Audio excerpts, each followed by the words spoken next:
Many of us follow the idea of seeing is believing.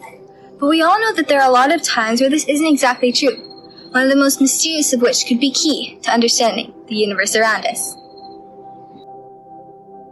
Dark matter is defined as particles that don't absorb, reflect, or emit light. They don't really interact with normal matter, and they can't be detected using electromagnetic radiation.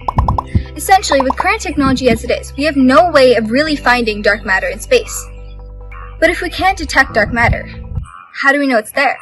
To make it easier to visualize, let's look at two bottles with coins in them. One of these bottles is full of water while the other has just air. You really can't tell the difference between the bottles just by looking at them. What you can see, however, is that the water makes the coins move differently than air.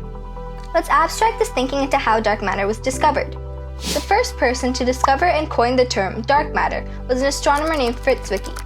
In the 1930s, he was observing the Coma galaxy cluster, and he used a method called the Vireo theorem to infer the gravitational mass of the cluster.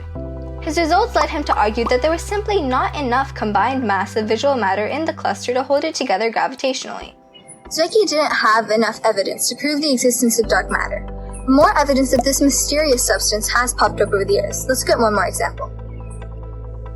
When you look at the image of a galaxy, you can see that there are more stars concentrated near the center of the galaxy rather than the edges. This leads astronomers to the logical conclusion that the gravity must be stronger near the center and weaker near the edges of the galaxy.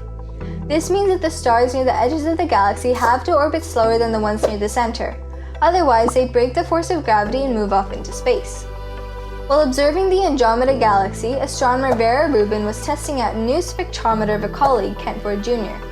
The wavelengths measured using the spectrometer allowed them to calculate the speed of the stars in the galaxy. What they found, however, was very unexpected. All of the stars in the galaxy were orbiting at the same speed. But there simply wasn't enough visible mass in the galaxy to create gravity strong enough to keep those stars in orbit. Unless there was something else in between the stars. Dark matter. But what is dark matter exactly? Because of its properties, we currently have no way to find out exactly what dark matter consists of.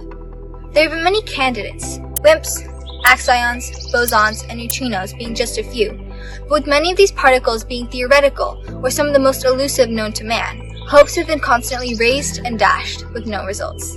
Rise of new technology brings rise of new information, and along with it comes ways of finding out how the universe around us came to be. Dark matter may have existed even before the Big Bang, which gives us insight not only into the Big Bang and how matter came into the arrangements that it's in today, but also at times even before the Big Bang and the known universe.